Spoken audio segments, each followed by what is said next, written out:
दोस्तों, जो व्यक्ति मन से, कर्म से, वचन से अनुशासन का पालन करता है, अपने जीवन को जीता है, सच्चाई के रास्ते पर चलता है, वचनबद्ध होकर कार्य करता है, तो ऐसे जो लोग होते हैं वही सच्चे सनातनी हैं, या ये कह सकते हैं ऐसे ही लोग अच्छा पुरुषार्थ प्राप्त कर पाते हैं। आज की इस वीडियो में मैं आपको जानकारी दूंगा, जितने भी जातक इस समय मुझे कुंभ राशि के अभी सुन रहे हैं, आपके लिए विशेष रूप से यह वीडियो रहेगी। ज्योतिष एक प्रॉपर विज्ञान है, ग्रहों पर आधारित है। और दोस्तों देखिए, जन्म लेने वाले व्यक्ति के लिए मृत्यु तो उतनी ही निश्चित है जितना कि मृत होने वाले के लिए जन्म लेना। इसलिए परेशान मत होइए, ये बात मत सोचिए, हाय तौबा मत करिए कि क्या होगा क्या नहीं होगा, अपना कर्म करते चलिए।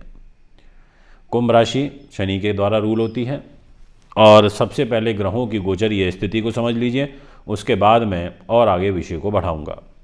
दिनांक 15 मार्च को सूर्य देव मीन राशि में सुबह 6:34 पर गोचर करेंगे। मंगल ग्रह 12 मार्च को मिथुन राशि में आएंगे। बुध ग्रह 16 मार्च को मीन में जाएंगे और फिर 31 मार्च को मेष में आएंगे। शुक्रदेव 12 मार्च को मेष राशि में गोचर करेंगे। यानी कि पहले 11 दिनों तक मार्च महीने में सूर्यदेव कुंभ राशि में रहेंगे, शत्रु राशि में। मंगल ग्रह पहले 11 दिनों तक वृषभ राशि में रहेंगे, और वृषभ राशि शुक्र की है, इस घर में इनको ताकत साहस मिलता है, ये एक अच्छी बात है। बुध देव पहले 11 दिनों तक पहले 15 दिनों तक बुध रहेंगे कुंभ राशि में, ये भी एक अच्छा है, अपने मित्र की राशि में है, शनि की राशि में है। और शुक्रदेव पहले 11 दिनों तक मीन में रहेंगे उच्च के होकर के, और कुछ राशियों के लिए मालव्य नाम का महापुरुष राजयोग बना करके गोचर कर रहे हैं। अब इसका हमारे मानव जीवन पर क्या प्रभाव पड़ेगा, किस रूप में पड़ेगा, ये है चर्चा का विषय। तो दोस्तों, जैसा आप ये डिस्प्ले में कुंडली आपको दिखाई पड़ रही है, और इसमें लिखा है जहाँ 11 नंबर वो है कुंभ राशि, और उस राशि के स्वामी होते हैं शनि महाराज न्यायमूर्ति, और वो घर है मान सम्मान व यशो उपलब्धि का। जहाँ आप 12 नंबर लिखा देख रहे हैं वो है मीन राशि, और वो घर है स्थान धन का, और उस राशि के स्वामी हैं देवगुरु बृहस्पति, यानी कि गुरु के पास है आपका पैसा, गुरु के पास है आपका परिवार। जहाँ लिखा है 1 नंबर वो है मेष राशि, और उसके स्वामी है मंगल, और वो खाना है आपके मित्रगण, सगे संबंधी, साहस, पराक्रम, धैर्य, शौर्य का, गायन का।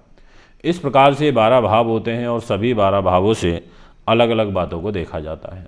दोस्तों, ज्योतिष शास्त्र एक प्रॉपर विज्ञान है और ग्रहों पर आधारित विज्ञान है, केवल समझने की आवश्यकता है। अब मैं आपसे बात करूंगा सबसे पहले मान सम्मान व यशोपलब्धि की। तो इस स्थान की जिम्मेदारी आ जाती है स्वयं शनिदेव के पास में, और शनि दिनांक लगभग 8 तारीख तक, होली तक अंधे रहेंगे, एक तरीके से अस्त स्थिति में रहेंगे। उसके बाद ये मजबूत हो जाएंगे। तो 8 तारीख के बाद आपको शनि ग्रह के द्वारा ये जो शश नाम के महापुरुष राजयोग का फल है वो शुभ रूप में प्राप्त होगा। यानी कि 8 मार्च ऑनवर्ड्स आपको अच्छा मान सम्मान प्राप्त होगा, आपके कार्य की सिद्धि होगी, इच्छाओं की पूर्ति हेतु आपको आशीर्वाद प्राप्त होगा। इसके अलावा अगर हम धन की बात करें, जहाँ पर 12 नंबर लिखा है वो धन का घर है, और वहाँ मीन राशि बैठी है, और वहाँ पर गुरु भी बैठे हैं, और वहाँ पर शुक्र भी बैठे हैं, और शुक्रदेव 11 मार्च तक यहाँ बैठे हैं। तो उच्च के शुक्र, स्वयं राशि के गुरु बहुत शुभ है। ज्योतिष शास्त्र में 2 ही ग्रह हैं जो धन के कारक के रूप में अपनी भूमिका को अदा करते हैं, एक है गुरु, और देवगुरु से ज्ञान के प्रतीक हैं, और शुक्र भी ज्ञानी हैं। तो आपको परिवार का सुख भी मिलेगा, आपको एजुकेशन में विशेष लाभ प्राप्त होगा, आपके कार्य की सिद्धि होगी, आपकी मन की इच्छाओं की पूर्ति होगी, ऐसा आपकी जन्म पत्रिका पूर्ण रूप से इशारा करती हुई नज़र आ रही है। ये मैं आपको पूर्णतः कह देना चाहता हूँ। अच्छा योग है, अच्छा समय है, इसका आप बेनिफिट उठा सकते हैं, ये मैं आपसे कहना चाहूँगा।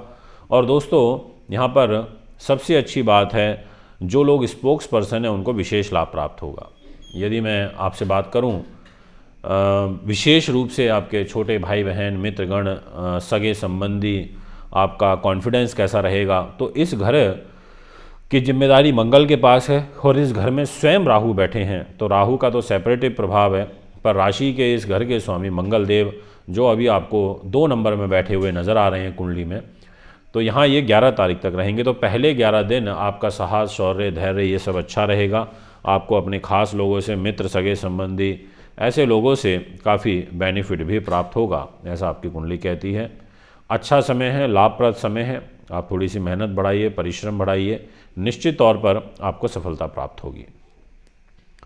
सुख साधन की बात करें, प्रॉपर्टी, वाहन, ज़मीन जायदाद की बात करें, तो इस घर की जिम्मेदारी शुक्र के पास आ जाती है और शुक्र ग्रह काफ़ी मजबूत स्थिति में है और पहले 11 दिनों तक तो हैं ही, उसके बाद शुक्र राहु की युति में अकस्मात पैसा भी आएगा।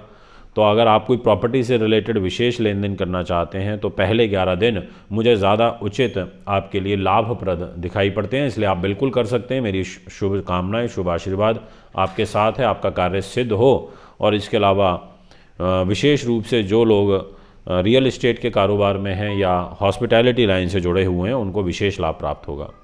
यदि बात करें हम आपकी प्रतियोगी परीक्षाओं की, कॉम्पिटिटिव एग्ज़ाम्स, आपकी कार्य सिद्धि, बुद्धि, संतान, तो इस घर की जिम्मेदारी आ जाती है बुध देव के पास। और बुध तो पहले 15 दिनों तक आपके लिए बहुत पॉजिटिव है, बहुत ही ज़्यादा पॉजिटिव है।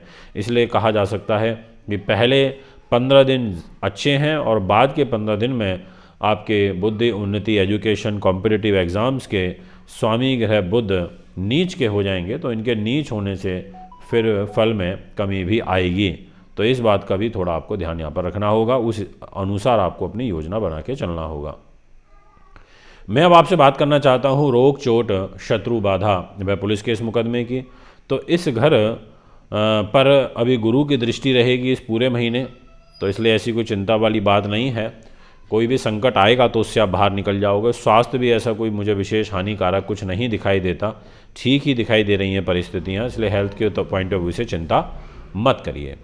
यदि हम बात करें दाम्पत्य जीवन की, तो इस घर की जिम्मेदारी आ जाती है सूर्य के पास में, और सूर्य और शनि दोनों की ही जो युति है सप्तम, वो आपके दाम्पत्य जीवन के घर में पड़ रही है, जिसके कारण यहाँ पर मैरिज लाइफ में थोड़ा दिक्कत रहेगी। 15 तारीख के बाद स्थिति थोड़ी सी बेटर होनी शुरू होगी, ऐसा आपकी कुंडली कहती है। लंबी दूरी की यात्राएं, विदेश यात्राएं, ये दैनिक इनकम, ये सब आप कर सकते हैं, परंतु 15 तारीख के बाद।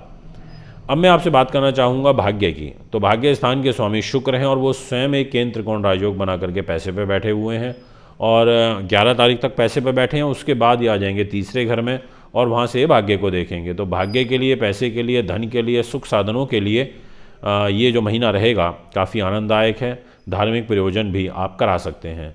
यदि हम बात करें कैरियर की, तो कैरियर को लेकर के भी कोई ऐसी चिंता मुझे यहाँ नहीं दिखाई दे रही है। लगभग स्थिति ठीक ही रहेगी और पहले 11 दिनों में कोई विशेष कार्य कर सकते हैं तो बिल्कुल कर लीजिए, आपके लिए सहयोगी ग्रह स्थिति नज़र आ रही है। और जो लोग व्यापक स्तर का, बड़े स्तर का व्यापार करते हैं, उनके लिए भी यहाँ पर शुभ समाचार इस महीने दिखाई दे रहा है। इनकम का फ्लो काफ़ी बढ़ेगा और पहले 15 दिनों में काफ़ी ज़्यादा बढ़ता हुआ नज़र आ रहा है। कोई लंबी दूरी की यात्रा, व्यापारिक यात्रा, कोई या एग्रीमेंट, ऐसा कुछ अगर आप साइन करना चाहते हैं तो उस दृष्टिकोण से भी समय आपके लिए उचित है। दोस्तों, अभी आपसे इजाज़त चाहता हूँ, एक बार पुनः आगामी कार्यक्रम में आपके बीच में उपस्थित हूँगा। अभी इजाज़त दीजिए, नमस्कार, धन्यवाद।